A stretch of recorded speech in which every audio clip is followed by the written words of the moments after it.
whether you drive it to work or simply work to avoid it. The Capital Beltway affects just about everyone in Montgomery County. We take it for granted that this 64-mile stretch of highway is a force to be reckoned with. But how did it get here in the first place? And what was it like before it was built? Jeremy Core is a student at the University of Maryland, where he is writing his PhD thesis on the Beltway. He says that besides improving local traffic congestion, the Beltway was built for reasons of national security. In 1952, the U.S. Senate was convinced to fund the Capital Beltway because it would provide an escape route in the event of an enemy attack, which is somewhat amusing when you think about anyone trying to get out of town today on the Beltway in the case of an attack. As the route for the Beltway was planned, Montgomery County was affected more than other jurisdictions. Montgomery County was the anomaly for the Beltway because almost all the other sections of it, except for Alexandria in Virginia, were not developed at that point. Montgomery County, the suburbs, had developed by the mid-1950s, but there was nowhere else for the Beltway to go. And so it was pigeonholed into backyards behind communities in the Forest Glen area, through Kensington, through Cabin John. Some homes were displaced. The family of former county executive Neil Potter was one of them.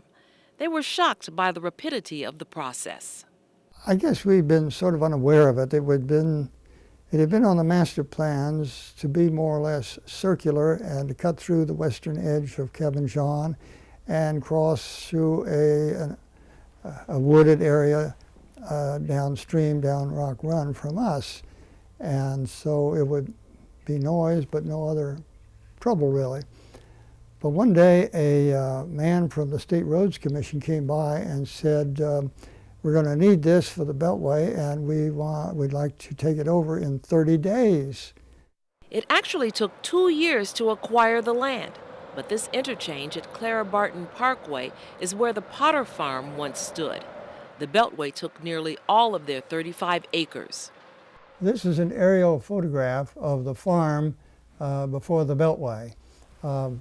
This is the farm. This is MacArthur Boulevard. This is the canal. And this is our farm. There's a farmhouse, farm buildings. And here is a beautiful lock house on one of the locks of the canal, which was wiped out too. They put the Beltway right through our house, straight through, and straight through this beautiful lock house, which had great historic significance, but was ignored in the design. Surprisingly, there was relatively little opposition to the Beltway. Most people were looking forward to fulfilling the dream of improved traffic flow. When the Beltway opened, the dream became a reality for several years in terms of traffic. The people who drove on the Beltway in its first few years, 1964, 65, 66, generally saw improved traffic conditions. There was nothing like the volume of traffic that we have now in the early 21st century. However, the people who live near the Beltway were angry, upset. They hadn't imagined the level of sound and noise pollution, let alone air pollution, which could come out of this type of highway because the area hadn't had this type of highway before. Lisa Laughlin and her family moved into their Forest Glen home in 1960. At that time, it backed up to an idyllic setting. I consider it the most beautiful place on earth. We had, the backyard sloped downhill to where the woods came up. It was a really beautiful area. It was quiet. There were so many birds. It was incredible. And we had the bunny rabbits, and the deer would come by occasionally. It was just a very peaceful, beautiful place to be. The peace and quiet, however, rapidly disappeared when the Capital Beltway opened nearly 25 yards from their back door. Having the Beltway as a neighbor, it's kind of like living in a war zone. You stay in your house, you close the windows, you close the doors, you forget that there's anything outside. So you become very, very introverted, whether you want to be or not. Some residents were able to influence how this road was built. The stretch between Rockville Pike and Georgia Avenue features many twists and turns and is known as the roller coaster. There are several reasons for the unusual design of the roller coaster section, but the key factor behind those many curves is that the engineers and draftsmen designing that section back in the mid-1950s continued to take pressure, political pressure, from people who lived in that area, who phoned their political representatives in the US Congress and said, you cannot send the Beltway through my backyard, you cannot send the Beltway through these trees which are long-standing in Rock Creek Park, you must reroute it.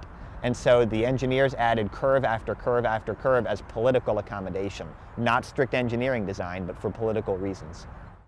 When the Beltway was built, it was touted as the modern solution to traffic congestion.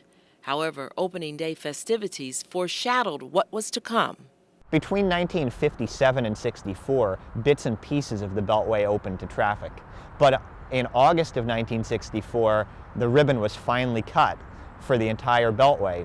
It was at the New Hampshire Avenue interchange on the Montgomery County, Prince George's County line. Dignitaries had gathered, and Governor Tawes cut a ribbon after Federal Highway Administrator Rex Whitten made a speech. And as soon as Governor Tawes cut that ribbon, there ensued a 20-minute traffic jam, gridlock along the whole Beltway, which took police officers quite a while to clear up, and envisioning what would happen for decades to come.